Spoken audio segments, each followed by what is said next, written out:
Welcome to Spotlight on America, the show that is about ordinary people living in America, people like you and me who have a story to tell, to share, to inspire. I'm Mansuri, your host, and this show is presented by Pakistan Link, Urdu Link, and the Mansuri Show. Now, as of the recording of this show in late April, coronavirus is continuing its spread across the world with around 3 million confirmed cases in 185 countries. In this crisis, we must listen to the doctors, the experts who are watching this outbreak unfold up close and in real time. For a straight talk about coronavirus and to learn how to protect ourselves, we have invited 4 doctors who are on the front line of the coronavirus pandemic.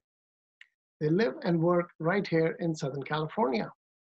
Now, each of these doctors have been treating coronavirus patients on a daily basis. They have been watching patients recover and also, unfortunately, die from coronavirus. Now, they will share their first-hand experience with this disease and give current and valuable advice on how we can protect ourselves, our family, and our community. Please stay with me as we go on this journey. Now, before we begin our discussion, I'd like to request the readers of our USA-based weekly newspapers, Pakistan Link and Urdu Link, to please visit our website, www.pakistanlink.com, to read the digital copy of our newspapers. We hope to have the delivery of the printed copies of our newspapers available as soon as the coronavirus lockdown orders are lifted around the nation. We will now begin our discussion on coronavirus with the panel of doctors who are on the front line of this pandemic and are currently dealing with this virus every day. I would like to now welcome the panelists and introduce the panel. First up, I have Dr. Atiya Shah. Dr. Atiya Shah is a specialist in infection disease. She is an assistant professor, Department of Medicine at the University of California, Riverside. She is also the vice chair of the Department of Medicine at the Arcadia Methodist Hospital, California. Dr. Azhar Majid, he is an MD, MBA, FACP, FHN. His specialty is internal medicine and he is a hospitalist. He's on the COVID-19 task force, MEC at San Antonio Regional Hospital. He is the president of the Southern California chapter of APNA. Dr. Samia Faz, her specialty is internal medicine and she is also a hospitalist. She is the assistant professor at the Department of Medicine in University of California, Riverside, and she's a counselor for Dogana, the Association of Tau Graduates. Dr.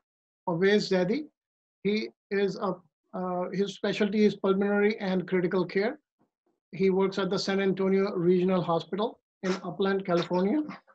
Dr. Atiya Shah, I would start by asking you this question, that currently in the whole world, about 200,000 people have died from coronavirus, and there have been roughly 3 million infections worldwide as of now in late April 2020.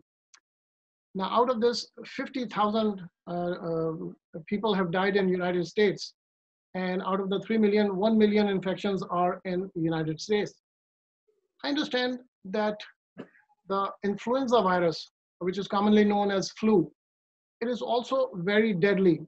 In the United States, we have the flu season from October through May. And according to CDC, this season, this year, we have had 30,000 to 60,000 deaths till the middle of March of this year. So now the flu virus is also very deadly. And I would like to ask you, what is the difference between the flu virus or the influenza virus and the COVID-19? And what are the differences in symptoms? And why is COVID-19 so much more dangerous? Thank you for this opportunity to share with you our experiences. So as we know, both are respiratory viral illnesses. but what we are calling now COVID-19 or coronavirus disease is caused by a virus called SARS-CoV-2. And this is a novel coronavirus. So we are familiar with coronaviruses, which have, from what we have seen, called mild cold-like symptoms. But this is a novel virus. That means we have not seen this before. We are not familiar with it. We have seen similar things in the past, like MERS, which is Middle Eastern Respiratory Syndrome, or SARS in 2000. But this subtype, the SARS-CoV-2, is completely new to us. Since it is so new, we don't have any experience how to treat it. We don't have a vaccine for it, and we don't know how it's going to behave. As far as influenza, it's somewhat predictable to us. We know that the viruses that cause it, A, B, yeah, we know that it comes in the winter season and by springtime it dies out. And we have a vaccine for it.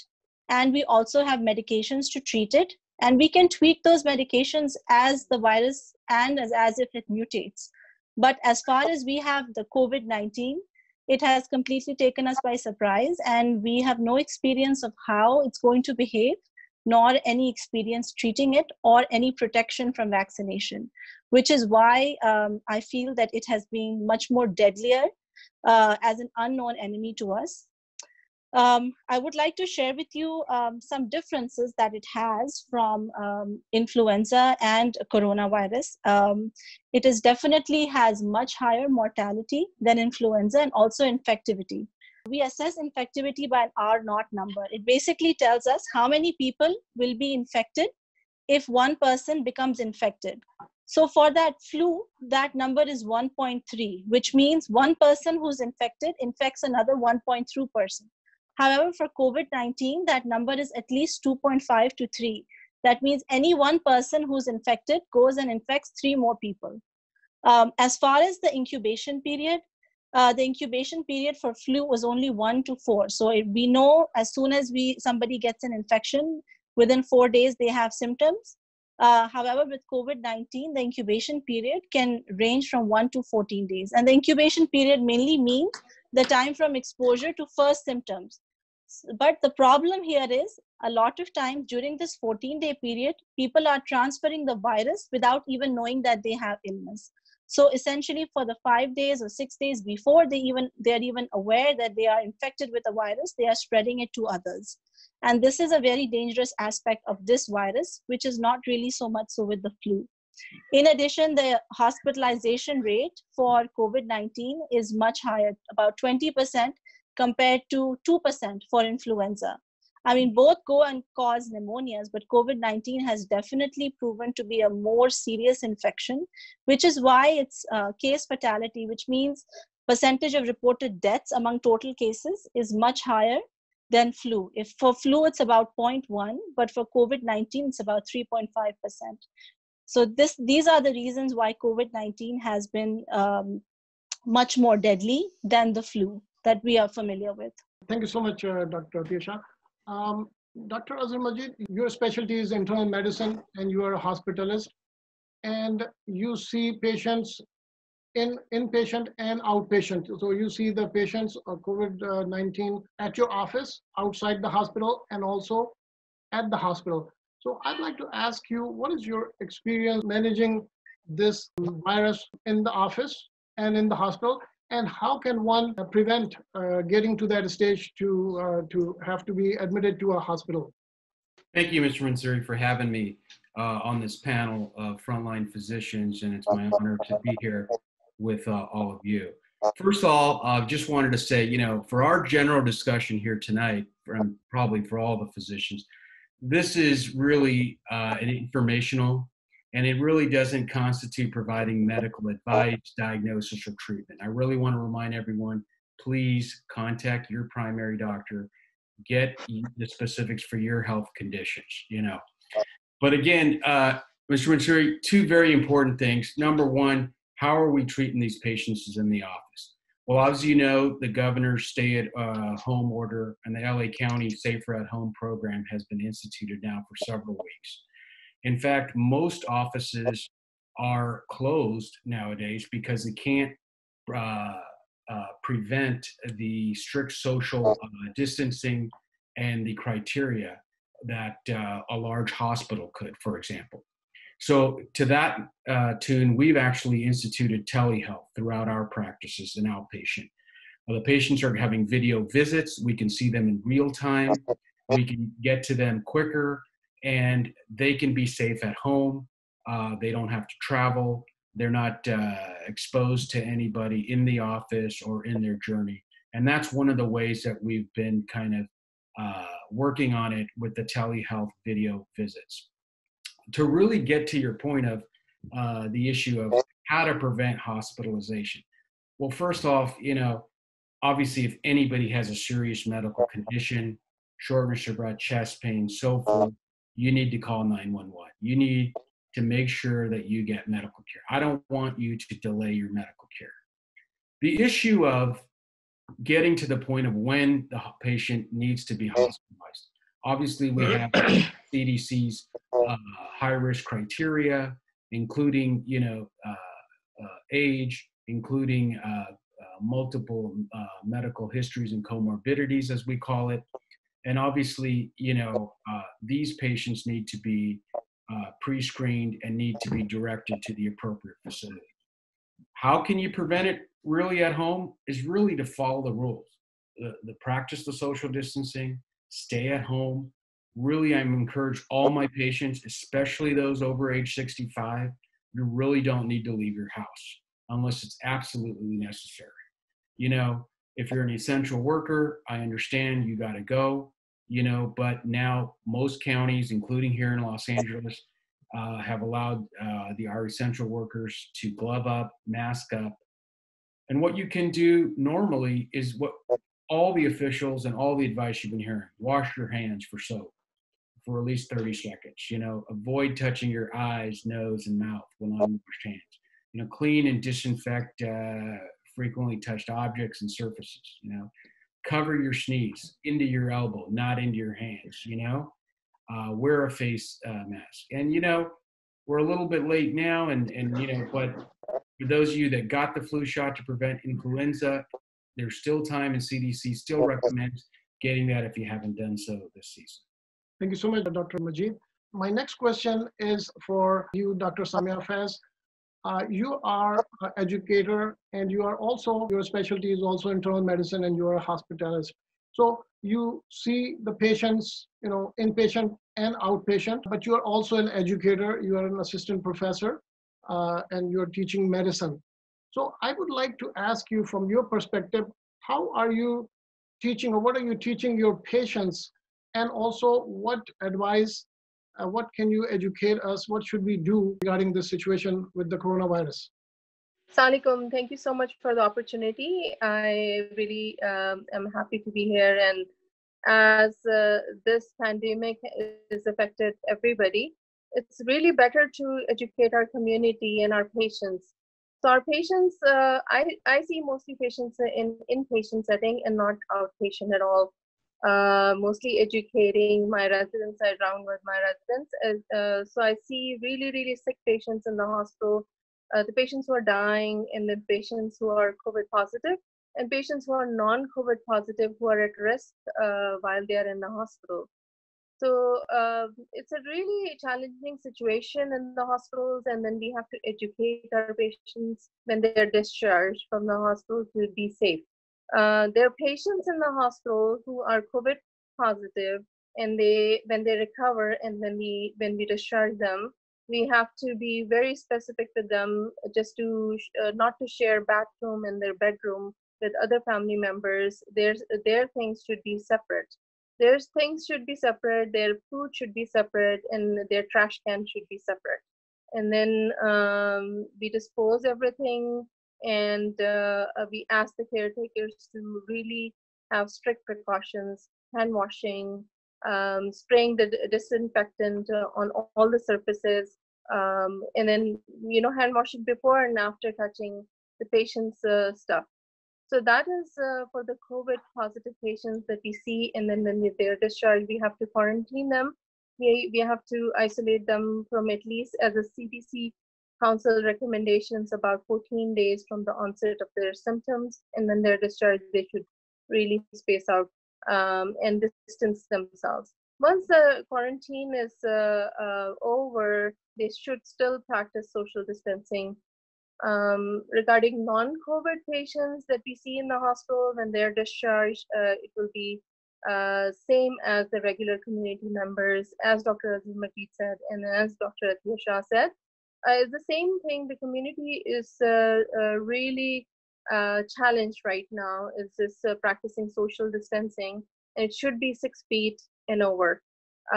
People should stay over, and it is really, really important, because when patients or normal population in the community, when they are in the close proximity, it's really they are putting themselves at risk.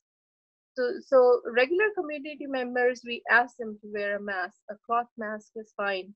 The healthcare professionals in the hospital, they should wear an N95 mask. We should always protect ourselves with, I always wear a gown in the hospital. I just want to protect myself. I usually wear gloves, gown, and a face cap and a head cap, so that, you know, nobody comes near me, and we are just like talking in a safe distance way. Most of the patients in the hospital, they if they are COVID positive, they are in one area of the hospital, and but still patients, we are seeing new and new patients right now. So we want to educate the community to practice social distancing as much as possible still. The CDC, some areas did say that end of April would be the peak of coronavirus, but I'm seeing new patients now, and then I feel that our numbers are increasing, so we need to be very careful, and we need to tell our community to practice social distancing, wear a mask, wash our hands, take care of our mail, take care of everything, take care of cardboard boxes, everything, and continue our precautions until this pandemic is really over, and then we lift our restrictions in a better way. Thank you very much, Dr. Samia. My next question is for Dr. Wes Zaidi. You are a lung specialist, and you are seeing many complications. And I'd like to ask you, what is the acute respiratory distress syndrome, ARDS? And also, I'd like to ask you, why are these viruses find their way into the lung? And what are some of the complications? Thank you for the invitation. So, as pulmonologists, we have been at the forefront of taking care of patients with the COVID-19. And one of the main reasons the lung physicians have seen the severity of this disease is because the COVID-19 virus targets the respiratory system. That's how it gains entry into the human body. These receptors, which let this virus in, are found all throughout the body, but the virus, the way it gets in, is binds to these receptors to get inside our lungs. ARDS is a syndrome where it causes severe inflammation inside the lungs, and this syndrome has been seen for a long time, and it's been associated with other diseases. However, COVID-19 has really brought this syndrome into spotlight. ARDS, what it is, it causes leaking of the vessels because of inflammation inside the lungs, which makes it difficult for the patients to breathe, and their lungs filled with inflammation and water. And to overcome this, patients breathe fast, they require oxygen, and a small minority of these patients end up going on the ventilators. I would say about 5 to 15% of patients who have been diagnosed with coronavirus do develop this complication of respiratory failure, ARDS, and they require the support of the ventilator. once patients go on the ventilator, it comes with its own baggage of problems, such as more bacterial infections on top of the viral infections. They can go into kidney failure. And we have also seen blood clots that are forming in patients who have been diagnosed with coronavirus, and they end up progressing to respiratory failure, especially the ones who get on the ventilator. Now, I have to say that even though there has been studies, or it has been noted that patients who end up going on the ventilator, they have a very high mortality. Almost, it's been written as almost 80 to 90% patients who go on the ventilator end up not surviving. Fortunately, we have seen, patients, about 50% of patients who go on the ventilator end up not doing well, but a lot of them actually do survive. A lot of them do get extubated. However, they're taking very long time to recover from this. Thank you very much. And that's good news that you're seeing that the patients that are going on the ventilators are faring okay. So that is definitely a good news. Yeah, I do want to point out that at the beginning of this pandemic, we were actually, blindsided, because we didn't know how this disease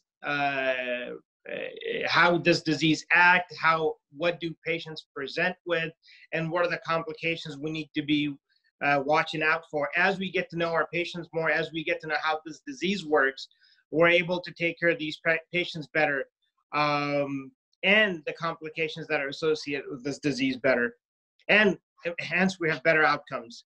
Dr. Lewis, do you have enough ventilators? Fortunately, our hospital, we didn't have any issues with ventilator shortages. There are some of my colleagues at other hospitals that did notice some shortages, but a lot of them were short-lived. That means that the shortages were short-lived. Thank you for very valuable information, everyone. I'd like to ask you, Dr. Atiya Shah, I understand that there is no vaccine as of now, but are there any treatments that seem to be working? And also, are there any medicine or food supplements, vitamins, or something that one can take to prevent getting the coronavirus? So is there any latest medicine that seems to be working? As I had mentioned, this is a completely new virus to us that we were not really prepared to address. That being said, as of right now, there are no FDA-approved treatments for COVID-19. Right now, the treatment is mainly supportive care, which means supplemental oxygen, fluids if needed, managing the vent if they get onto that. However, there have been certain drugs and that have been tried in other places, and we are going by that data, which although is very small powered, which means we have very small samples for these patients, but there have been certain drugs which, although not FDA approved, are being considered, and more information is coming out about them as we learn them. This has been the frustrating part of this pandemic, is that we don't have clear-cut guidelines, and we are kind of making the guidelines with our experience and with what we are seeing. And also changing guidelines as we see side effects to drugs. So several drugs are under investigation for COVID-19. So one of the drugs that is being considered and being used is chloroquine and hydroxychloroquine. Now, this is not a drug that is new to us, especially people from India, Pakistan. It's an old anti-malarial medication that has shown some in vitro activity against the SARS-CoV-2 virus, and early data has shown some promise with decreasing the viral replication and shortening the disease course. Then there is remdesivir, which is another antiviral medication that was developed to actually treat Ebola virus. It also has in vitro activity against SARS-CoV-2, but is currently only being used on trial access basis.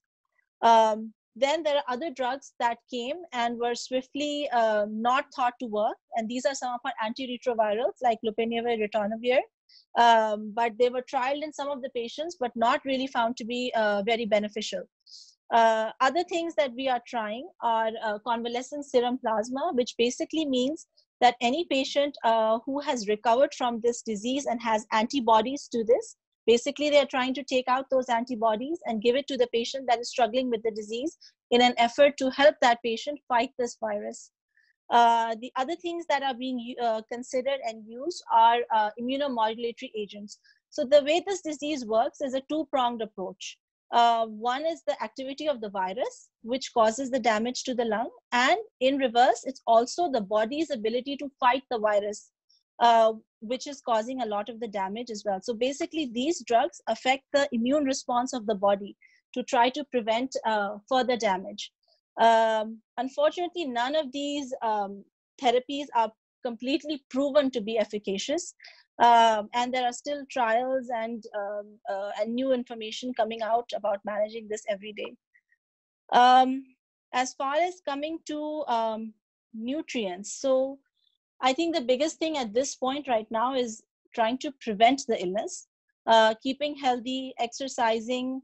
But some things that have people are considering are, as far as supplements, are zinc. Zinc has been associated with a body's ability to mount an immune response. So some people feel that taking some zinc supplementation, and I've also heard this from physicians who are using this, especially if they're on service, they would take some zinc tablets to try to have an adequate immune response. Other things, vitamin C, which has been associated with a lot of other things, including fighting sepsis, that has some antioxidant properties, which limit inflammation.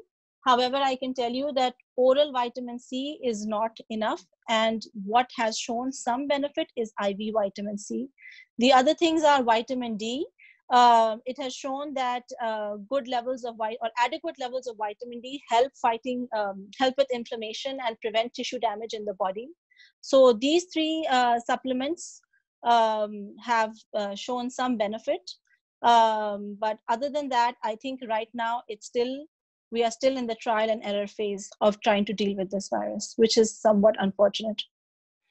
How much of each of these vitamins do you recommend, like the vitamin C, zinc, and D3? And what about the agnesia? And what is the dosage that you recommend of each of these? So the vitamin D, I would suggest that before taking supplementation for vitamin D, it's best to get your vitamin D levels checked.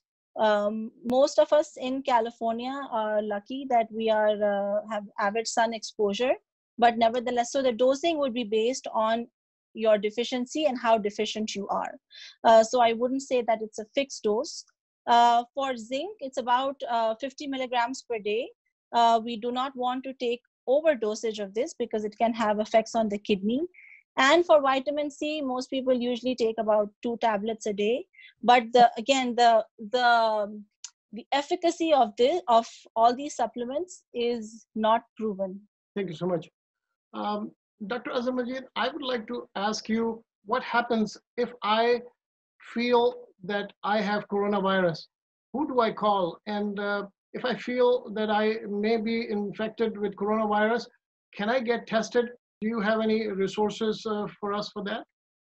Sure. So that's a very common question among the patients. They'll call, say, hey, I think I've been exposed. So I always ask them, how? If you haven't been out of your house, what have you been doing? Number one, you got to stay at home. The message has not been exhaustive enough. And I think most people are doing that, but we really need to follow that. But if you think you've been exposed, number one, the CDC guidelines currently still are, you need to quarantine yourself for 14 days. Remember, the vast majority of us are going to have minimal to none symptoms. So there's only going to be those that have symptoms are in the more serious aspect of it later. But most of us will have minimal or flu-like symptoms. Now, once you quarantine yourself, what you need to look out for, the big ones, cough and shortness of breath, any difficulty breathing, you need to call your doctor, you need to find out. And at least 2 of the other symptoms as recommended by CDC, including fever, chills, repeated shaking with chills, headache, sore throat, and new loss or taste of smell. You know, this is one that they're also adding up that of recent. Now, if you had any of these emergency warning signs, you need to seek medical attention immediately. You need to get to the nearest hospital and so forth, especially with trouble breathing, persistent pain or pressure in the chest, new confusion or inability to arouse, bluish lips or face. Of course, the list isn't exhaustive. If you're not feeling right, if you think something's wrong, get yourself some attention. Your other question about testing, and I'm glad you brought that up, Mr. Mansuri, especially here in LA County. Now, nationally on the state level, we've been a little bit behind on testing. We can't get everyone that wants a test currently, but for the vast majority of us now, especially here in LA County, testing has been ramped up significantly. I would recommend that you call your local hospital and ask them. Geographically, LA County is a really large area. We have over 15 drive-through sites currently. Before you had to go online, get an appointment and so forth. You still do. We're still prioritizing, obviously, for those patients who are hospitalized, healthcare workers, workers living in congregate living settings, first responders with symptoms, residents in long-term care facilities and the nursing homes, including prisons, shelters. These are obviously a higher priority. Also, people who have had over age 65 with multiple comorbidities, multiple medical conditions, you know, and anyone with symptoms, including the fever, cough, shortness of breath, the ones I'd mentioned before, you know, they should be able to get tested. If you can't reach your doctor, go to the local, one of your best resources, and I'd really like to get this out to the community, is your local county health department. LA County, Orange County, San Bernardino, Riverside, wherever you live here in Southern California. I'm very familiar with LA County's great information for patients, great information where the drive-through testing centers are, and I really encourage everybody to look that up, please. The temperature you mentioned, how much the temperature should be before one should start getting worried? Many of these COVID patients, and I'm sure Dr. Shah and Dr. Fez and Zaidi can corroborate, you know, have multiple fevers over several nights. And yes, one of the key hallmarks is high degree of fever. But if they're not having the secondary symptoms, shortness of breath, confusion, chest pain, you know, they can take, you know, the fever reducing medication, check in with their doctor early and quite frequently check in again. Again, I won't stress this enough. Most physicians, large practitioners, you have your video visits, you have your tele visits. Please get in touch with medical personnel. Thank you so much, Dr. Majid. Dr. Sama, I would like to ask you, how much socializing can we do? Is there any socializing that's permissible? And how long should we stay, you know, at home? And also, I'd like to talk to you about what preventions we should take when we are staying home, like how to clean the boxes, packages of food, and other things that we are handling while staying at home. We have to inform the community to stay home as much as possible. I know everybody's tired. It's really, really difficult right now. I see more and more people going out of home, both in Riverside County and Orange County. One, I practice in Riverside County, and where I live in Orange County. And many more people, they're really tired right now. They want to go out. They want to have fun. So I see more and more people, and it's kind of dangerous this time because there's a chance of resurgence in the community. There are new people who are just getting infected. The more socializing we do, it's really harmful at this time. And we would really require everybody to stay home as much as possible. The family should really go out. They're allowed to walk in their own neighborhood. They should really go out, but not with other families. Like I heard some of my friends tell me that they are hanging out outside in the park. People have been, going with other families too. They say that they are doing, for social distancing and they're staying 6 feet away. But I really don't think that it is possible with large group gatherings. And then we have seen there are so many outbreaks with the different large gatherings wherever it is in our community. If there's large gatherings, there's a chance of people getting infected, and then we are putting everyone else at risk. Our people around us, people in our families, people who are outside in the community where we work. If we are healthcare workers, we are exposing people in our health communities. If we are working somewhere else as an essential worker, even people who are working like truck drivers, people working in the supermarkets, if they start going out and hanging out in the park with other people, they are infecting tons of people. These people are asymptomatic. People are maybe really asymptomatic. They may not show all these signs of shortness of breath, fever, or cough. They may not have all these symptoms. They may have really subtle symptoms. They may be asymptomatic carriers, and it is very dangerous at this time. So social distancing, 6 feet away, staying home as much as possible is the basic key. Now, right now, people are using mask. Cloth mask is really good for all the communities. In the community, people should do that. And like I said before as well, the healthcare workers should wear N95 mask, and as well as gloves and other stuff that is available to us in our respective facilities. So that is important. Even in the hospital, even outside the hospital, we should really practice social distancing. um, One word of advice: we have to clean our surfaces. Whichever things are touched more, like our kitchen utensils, the bathrooms, the doorknobs, everything should be cleaned at least 3 times a day. That's what I think. Especially as a healthcare worker, I am exposed to people who are sick, and then I want to make sure that everything is cleaned multiple times, so that once everything is cleaned and dry, I think it's really good. Then you can use it. But otherwise, you don't know. You are enabling infected surfaces to spread the disease. Also, what we are doing is that we are touching our mouth, our nose, and our eyes frequently. We do that as a general public. So I just would like to tell the communities not to do that as much as they can avoid. I know it's impossible to think about it. Involuntarily, people do it, but as much as conscious, this is a serious disease. This is a serious pandemic. We have to be careful for everybody's sake, for our loved ones' sake, for everybody else, so that we can prevent the spread of this disease. We can prevent a resurge. So the surfaces should be clean. When we go out, social distancing is good. The mask is good. As much as possible, we can do it. It's better to prevent the spread of this disease.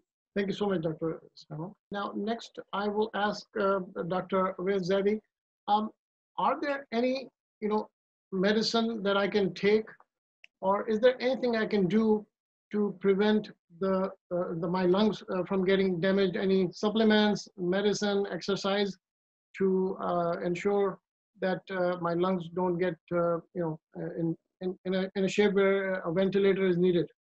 Well, I think I'd just like to say or echo what Dr. Shahid said earlier. Anecdotally, we know a few things that might help avoid getting infected with coronavirus. However, none of these medicines have been proven. Vitamin C, vitamin D, and zinc. These are possible preventive measures one can take. I myself take vitamin C daily.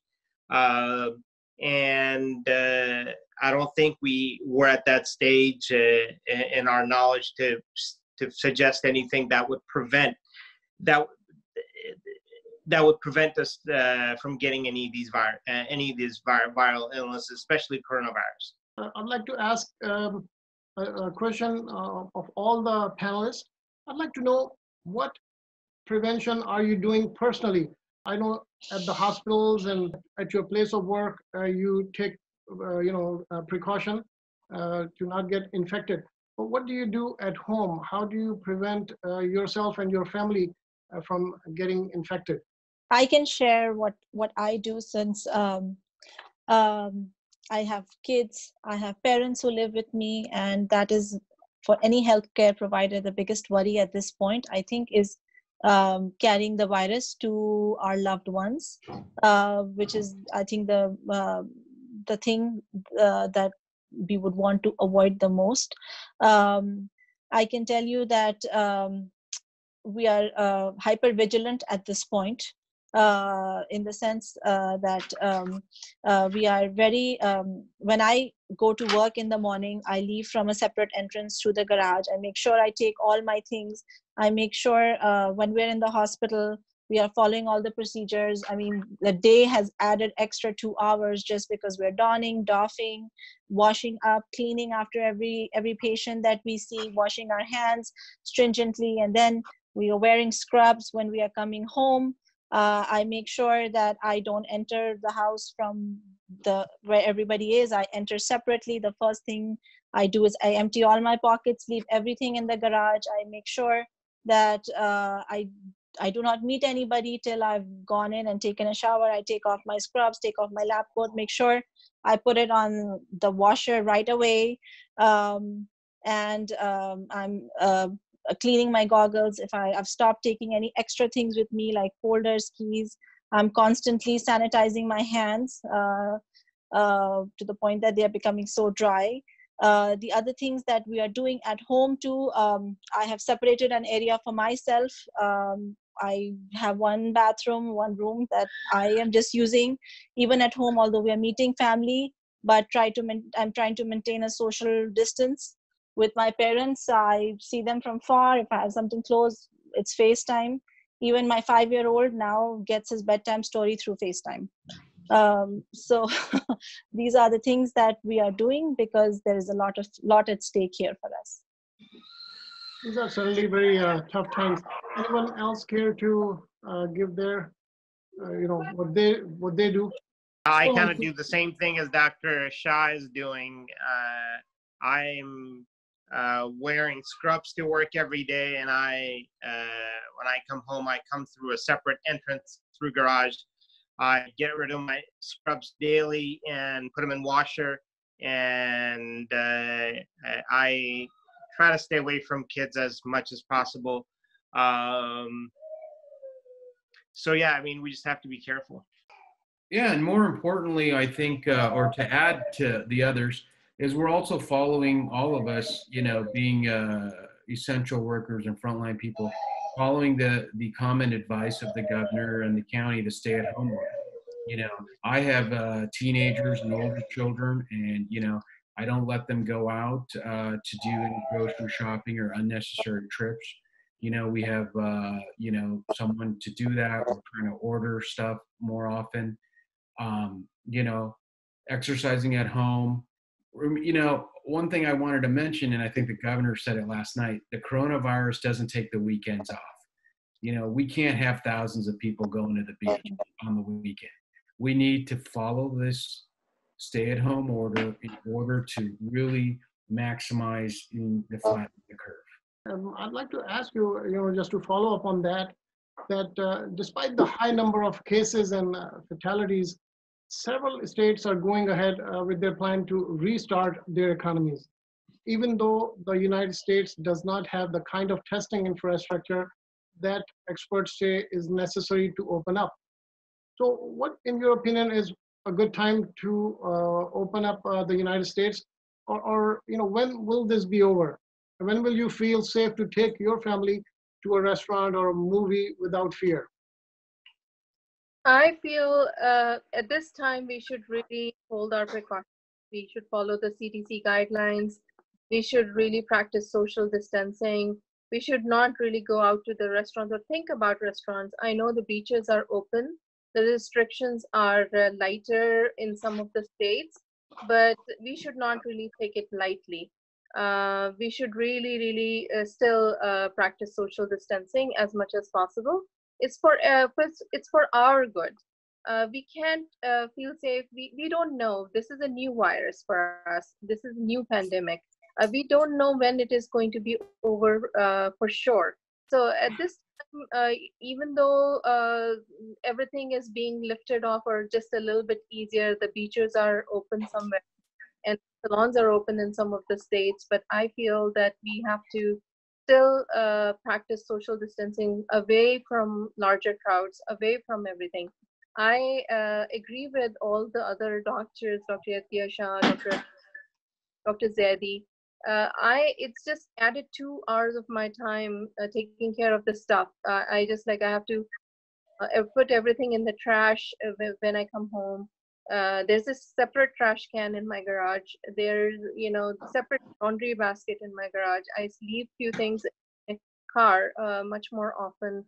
Even if I bring any food or any mail in my home, I clean it up multiple times. Multiple times. So it's added. I know people are frustrated, including ourselves, including the smaller kids in our home and everywhere else, and they're frustrated. But they get used to it. For a few more months, if we try to, even though it's flatten the curve, but if we still practice social distancing, still be very patient, very careful, then I think we can, we have a better chance of survival. We would not see a resurgence in the disease. When would be this over? Are we going to have to continue to quarantine forever till the vaccine is discovered? Or what do you see in the future? How the things are going to play out? Well, I think that's a good question because, obviously life as we know it is not going to be a flip of a switch and we're going to be able to have big parties and have all these people over. I think you're going to have to get used to a new normal, not handshaking. Maybe, eventually when restaurants open, very minimal people inside. Maybe your servers have gloves and masks, and so are you asked to come in. Maybe there'll be temperature checks. I mean, I think until eventually a vaccination and a curative process is taken place, there needs to be some steps in order to protect the public. This ever going to be over? Is this, after COVID-19, are we going to see COVID 2021? Anything can happen. I would say that we've seen pandemics before. We've seen SARS, we've seen MERS. So infectious diseases and pandemics have been a big part of our past and are probably going to continue to be. What we should learn from this pandemic is it has exposed our weaknesses and we need to try to make ourselves stronger in those areas. Most of the time, the pandemics eventually pass.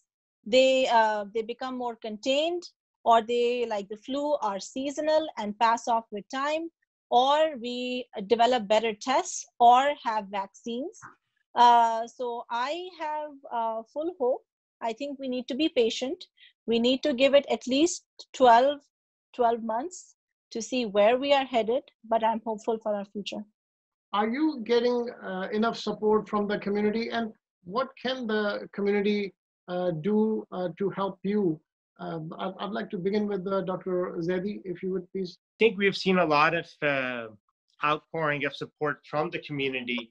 I've seen community members, bring in things such as, extra masks. Some of the businesses have donated gloves, masks. Some of the community members have been providing lunches for the nurses in our hospital who've been working, long shifts and long daily shifts for 7-8 days in a row, which can take a toll on our nurses and their families. There have been people who have organized food drives for people who are unable to go out and make a living and earn for their families because of the social isolation and quarantine. So yeah, I've seen plenty of community support. Dr. Manjeet, you are the president of one of the largest association of Pakistani community in United States, APNA, which is the American Physicians of Pakistani descent, and you are the president of the local chapter of APNA. So in this situation, can you tell us what activities or what role APNA is playing? Absolutely. UPNA has been actually very active from day one with an aggressive fundraising and community support program, both for our members, our families, our communities here in the United States, and also Pakistan. If you go to their website, we've launched a significant thing. In fact, just yesterday, they had a pretty impressive telethon on one of the local channels, raising funds again. They've down, so far, from what I understand, it's over $750,000 have been raised in PPE, not only for here in the States, but also for people and the healthcare providers in Pakistan. They've also done a lot of community events, just like you're doing tonight, hosting and educating. And so I believe that they have done a very good job on the forefront.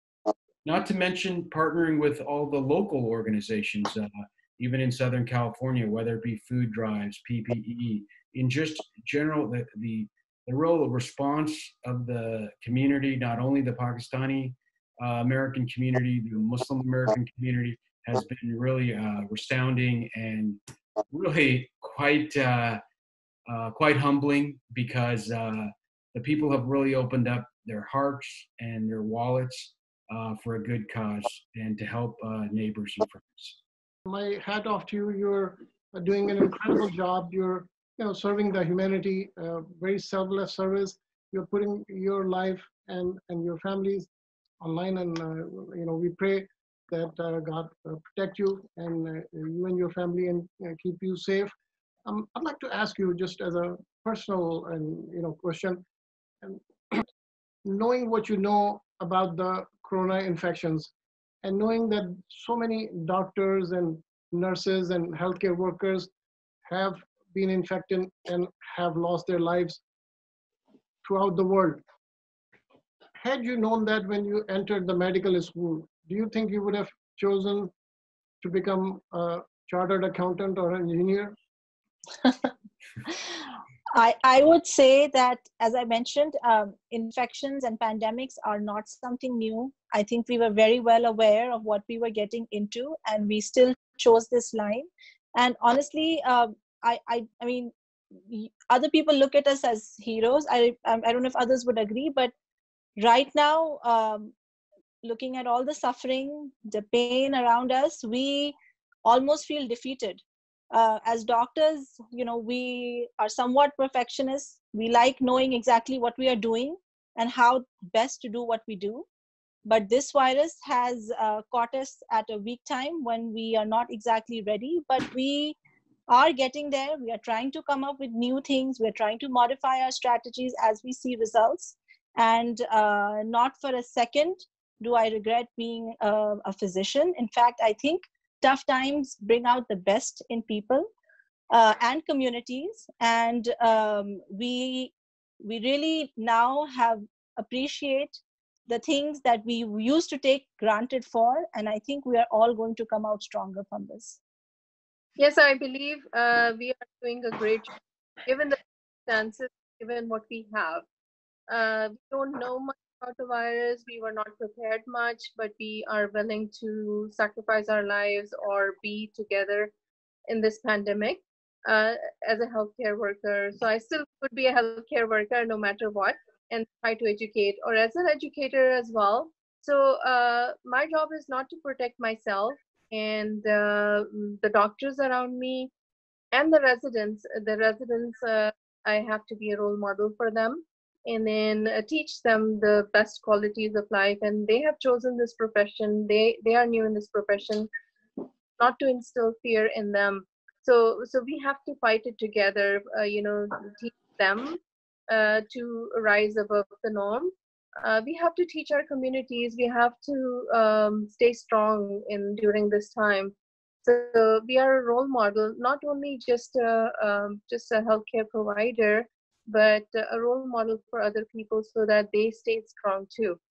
Also, I want to say that as a counselor of the Ghana, what I was also doing was with e-doctors, we are spreading our recommendations, the CDC recommendations, the other guidelines which are available in university hospitals in US.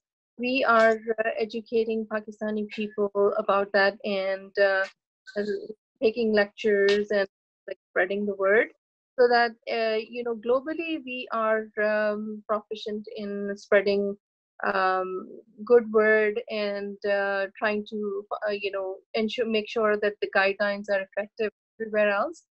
We are also like I have seen so much community helping us out, not only American population all over the world, not only European population, globally. I think the world has come together.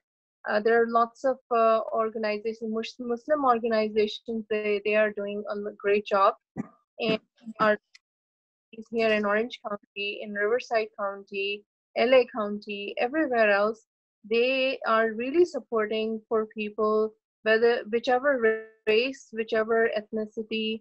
We just like trying to fight the poor, hunger at this time, and so many people have lost jobs, and people are scared. People are really scared. Are messengers of hope right now. Anyone else, Dr. Majid, would you care to say something about this? I mean, I think all of the speakers have eloquently put it. The bottom line is, we're in this together as a community, as neighbors, as friends, local communities, our cities, towns, counties. And I think if each of us can do our part, I think we're going to be stronger. And I applaud Dr. Shah's sentiments that, she has hope. And I think we're going to come out of this stronger. And inshallah, God willing, I think by taking care of each other, taking care of our families, our friends, and our neighbors, one step at a time, we're going to get through this. Well, thank you very much for a very informative talk, everyone. And I would like to thank you for joining us today. This is month of Ramadan and it's late night. So I really thank you for taking the time out to join and to educate the community. But more importantly, I would really from the bottom of my heart like to thank you all for doing what you're doing. And lots of prayers and love to you guys. You guys are doing a noble job. I mean, this is incredible. We wish you all the best. We pray that may God protect you and your families and keep you safe. Thank you so much. Take care of yourself. Thank you very much. Thank you. Thank you for having us. Thank you. Thank you for having us. Thank you for watching. Please keep sending us your comments, your feedback at salam@pakistanlink.com. Please be safe and please stay in touch. Read the link. Urdu Link, Pakistan Link. Khuda Hafiz.